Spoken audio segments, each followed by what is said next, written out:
Hey guys, it's Whit from Angulo Designs. Talking about safety today.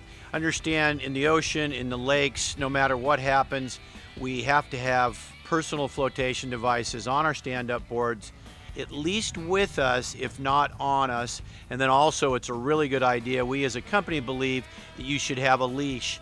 There's no telling when times are going to get windy and the board gets away from you. If you have a surfboard leash, you can actually pull the board back to you. If for some reason you didn't have one, the board could get on a glide and you couldn't get it, then you'd be stuck using your PFD. Hopefully you have your PFD. Now when PFDs are designed, there are some that you wear on your chest. We feel it's going to get in the way of your paddling, of your paddle stroke.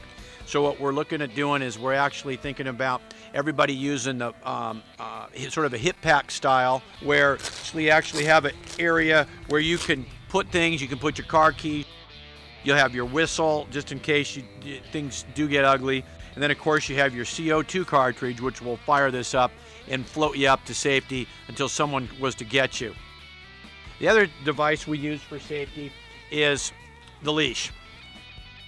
We normally go about the same length of the board. So if your board's 9 feet long, you get a 9-foot leash. If you have a 10-foot long, you get a 10-foot leash. Anything over 10 feet, a 10-foot leash is enough.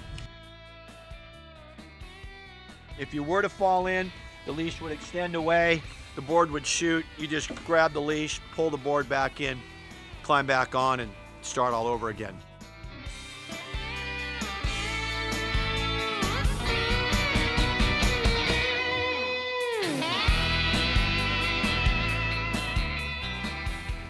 Hey guys, this is Whit from Angulo Designs. We're going to do stand-up paddling introductory lesson today. We're here at the Santa Cruz Yacht Harbor. Beautiful day. Perfect place to start paddling. Ideally you want nice flat water, mild wind conditions if any at all, and an open mind. The key is to listen into what I have to say and listen to your instructor. This video is set up for you to understand, to get an idea of what you're going to do, see how it's done properly, see a few people that actually have done it, but you do need an instructor to do the sport. It's not necessarily something where you can learn just everything from this video, because there's always a few things that are left out the instructors will pick up on. Some people have mistakes that they make, instructors will pick up on that. Some people do great. So anyhow, what we're going to do is we're going to start with when we go to a dock or we go to the side of a lake, I always like to have everybody paddle on their knees on the board first. So what we'll do is every board has a handle, and that handle of the board is obviously to carry it, but also to give you a center point of where your knees need to be and where your feet end up. You want to stand in the center of the board so it's not too much on the tail, not too much on the nose, so the board runs nice and flat. Once we have our knees in the right place, we can either leave the dock or we can leave the shore. The idea is when you come to the shore of the lake, if there's a rock in the water and you fall off while you're standing up, you could get hurt. So if you drop down to your knees, paddle into the beach. Same thing when you leave the beach, you paddle on your knees. Once you get in deeper water, then go ahead and stand up.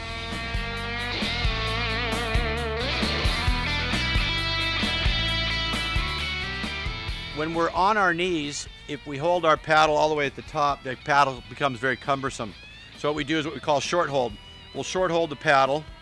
As we paddle stroke, our top hands change. So as we paddle on one side, say the left side, the top hand is my right hand. When I switch sides, my left hand becomes the top hand, my right becomes the lower hand. The paddles also, so you know, this is a paddle from Kealoha, by the way.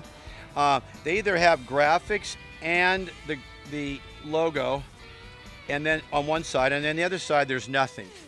98% of the paddles, there's a few companies that chose to just go all black. That sort of mess you up, but I'll show you how to fix that. But most companies like Kealoha that are very into the sport, pay attention. This is the correct side to have forward. The wrong side in this case is the black side. But if you also notice that the paddle is either this direction or this direction. When I put it in the water with it advanced this way, it gives me a nice long stroke. This way, which actually looks like the right way, becomes a scoop and it doesn't work. So this is the correct way. This is the part that goes forward. And in your lesson today, the instructor will probably tell you to turn your paddle around, and this is what he's talking about. Turn around, get your label forward.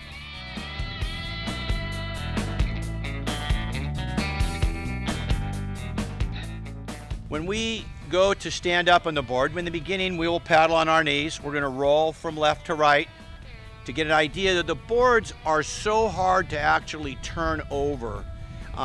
It's almost impossible. If I get inside the water with the board, get in the water and grab onto the rail, I'm a pretty big guy, and push as hard as I can, I might be able to flip that board over. But in general, when you stand on it, it wants to rock a little, but that's all it's going to do, so don't be worried about that. But when you're on your knees, I want you just to roll from side to side so you get a feeling, go, you know what, this thing isn't tipping over, this is fine.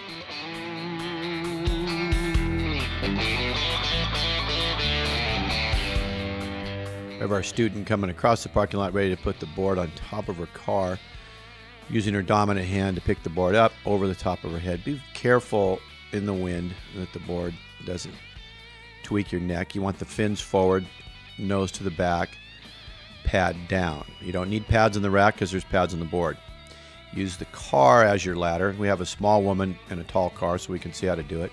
Straps, it's a good thing to keep them right inside the door so you know where they're at, nice and neat so they aren't in a knot. You want to center the board, whether there's multiple boards or not. Multiples just go on top of each other. Go around the roof rack, back into the strap, and then snug the strap up. Now be careful that you don't have the metal bracket laying on the board like Renee's got here.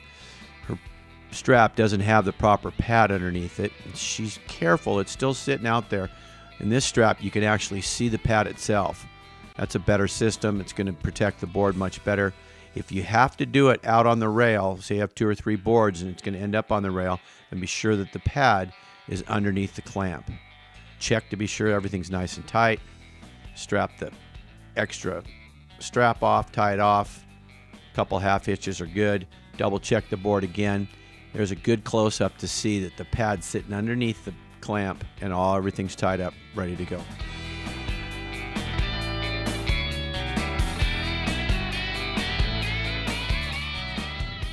Okay, Mercedes is coming down the ramps, sets her board down, getting ready to paddle.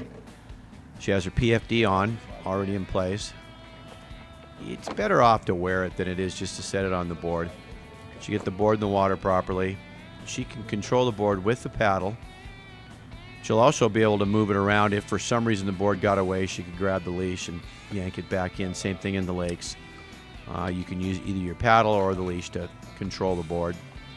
She'll undo the Velcro, wrap it around her, whatever her back foot is going to be. In her case, it's her right foot. Gets that strapped on there properly. Be sure the strap's aimed to the back. You don't want it aimed to the side. You definitely don't want it aimed to the front. Then she's ready to go. She'll push off the dock, be up on her knees, get her paddle all set, and then she'll take some strokes away. It's most efficient to paddle with the paddle rather than your hands. She'll step up. She's sure she's in the right position. Get her hand over the top and start paddling. She'll paddle 2 or 3 times on one side, and then she'll switch. Okay, she's coming back to the dock. She's in good position on her knees, just controlling the board as she comes in. A little practice, you can maneuver the board pretty well. You get close, you can always pull yourself in with the paddle. Paddle's like a long arm, it's great. The leash will stay out of the way. She won't have any problems with that. Then she'll just step over. Then she'll undo her leash at some point here. You don't want to forget you have that leash on and start walking away. You end up tripping over it. You'll remember you have the leash on. If you notice, she can pick the board up either by the tail or she could have picked it up by the leash.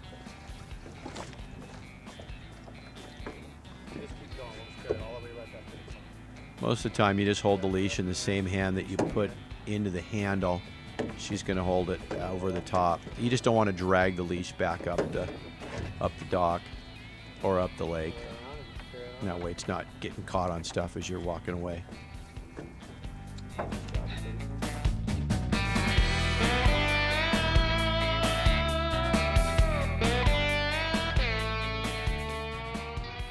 Our student paddling properly, where she's using the top hand to press forward rather than the lower hand pulling back. in a good position. Now she's comfortable, ready to stand up. Going to replace her feet where her knees were. Get nice and balanced on all four. Keep the knees bent, butt tucked in, eyes on the horizon. Eyes on the horizon through the whole time. She'll make a decision on which side she wants to put the paddle in and start the paddle. Hand over the top. This is a more speeded up version where she stands, gets her feet in the right place, hand over the top. Remember to keep the board moving all the time, eyes on the horizon. It's much easier to keep the board balanced while you're moving, especially in an open ocean situation. You want to paddle the board straight out through the surf, eyes on the horizon. If the board gets sideways, the board will tip much easier. Thanks so much for listening to your introductory paddle lesson today. You're going to have questions. Like I said, you should talk to your instructor.